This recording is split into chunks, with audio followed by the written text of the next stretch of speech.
Hello, ഞങ്ങൾ nursery സെക്ഷനിൽ പഠിക്കുന്ന ധ്രുവയുടെ പാരൻസ് ആണ്. ആക്ച്വലി ഞങ്ങൾ ലാസ്റ്റ് ജൂണിലായിരുന്നു ധ്രുവനെ അവിടെ ചേർത്തിയത്, നക്ഷത്രയിൽ ചേർത്തിയത്. അവിടെ ആക്ച്വലി ഭയങ്കരമായിട്ട് സംസാരിക്കാൻ കുറച്ച് ഡിലേ ആയിരുന്നു.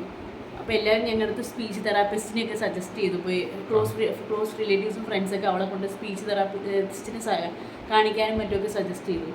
പക്ഷേ ആക്ച്വലി അവിടെ ചേർത്തതിന് ശേഷം അവൾ നന്നായിട്ട് സംസാരിക്കാനാണെങ്കിലും റൈംസ് ആണെങ്കിലും സ്റ്റോറീസൊക്കെ പറയാൻ തുടങ്ങി. പിന്നെ അതേപോലെ സ്കൂൾ വിട്ട് വന്നിട്ടാണെങ്കിലും ഞങ്ങൾക്ക് ഭയങ്കര ക്യൂരിയസ് ആയിട്ട് അവൾ പറയുന്നത് ഇതൊക്കെയാണ് പഠിച്ചേ, ഇന്ന് ഇതൊക്കെ ചെയ്തു എന്നൊക്കെ ഭയങ്കര ക്യൂരിയസ് ആയിട്ട് ആൾ പറയാൻ തുടങ്ങി.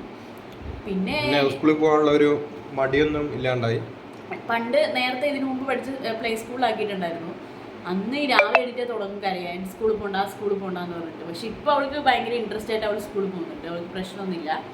പിന്നെ ആണെങ്കിൽ സ്വന്തമായിട്ട് കുറേ കാര്യങ്ങൾ അവൾ തന്നെ ഒറ്റയ്ക്ക് ചെയ്യാൻ തുടങ്ങി. അവൾ ലൈക്ക് ഫുഡ് കഴിക്കാനൊക്കെ ഫോൺ നോക്കിയാലേ ഫുഡ് കഴിക്കുള്ളൂ എന്നുള്ളൊരു സ്റ്റേജ് ആയിരുന്നു. അതൊക്കെ മാറി അവളിപ്പോൾ ഒറ്റയ്ക്ക് ഫുഡ് കഴിക്കാനും വാഷ്റൂം പോകാനാണെങ്കിലും അവളെല്ലാം ഒറ്റയ്ക്ക് ചെയ്യാനുള്ള കാര്യങ്ങളൊക്കെ അവൾ ഇപ്പോൾ ഇവിടെ നക്ഷത്രത്തിൽ പോകാൻ തുടങ്ങിയതുകൊണ്ട് പഠിച്ചു. പിന്നെ അവൾ ഭയങ്കര ഹാപ്പിയാണ് ആക്ച്വലി അവിടെ. സ്കൂളിൽ പോകുമ്പോൾ പെട്ടെന്ന് കരച്ചിലും കാര്യങ്ങളൊന്നുമില്ല. പിന്നെ അക്കാഡമിക്സിലാണെങ്കിലും അവൾക്ക് നല്ല ഇമ്പ്രൂവ്മെൻ്റ് ഉണ്ട്. ലെറ്റേഴ്സൊക്കെ എഴുതാനും വായിക്കാനും ഒക്കെ നന്നായിട്ട് പഠിച്ചു. പിന്നെ എല്ലാത്തിനും ഭയങ്കര ക്യൂരിയസ് ആണ്. ലൈക്ക് എല്ലാ ആക്ടിവിറ്റീസിലും പാർട്ടിസിപ്പേറ്റ് ചെയ്യണതുകൊണ്ട് അവൾക്ക് എല്ലാത്തിനോടും ഭയങ്കര ഇൻട്രസ്റ്റ് ഉണ്ടായിരുന്നു. ആക്ച്വലി ഞങ്ങൾ ഭയങ്കര താങ്ക്ഫുൾ ആണ് നക്ഷത്ര പ്രീ സ്കൂളിലെ ടീച്ചേഴ്സിൻ്റെ അടുത്തും എല്ലാവരുടെ അടുത്തും. ലൈക്ക് ധ്രുവയ്ക്ക് ഉണ്ടായ ഒരു ചേഞ്ച്, ധ്രുവയ്ക്ക് ആക്ച്വലി ഒന്നും സംസാരിക്കാൻ പറ്റാത്ത ഒരു സ്റ്റേജ് ആയിരുന്നു, ഫുൾ ആക്ഷൻ ആയിരുന്നു.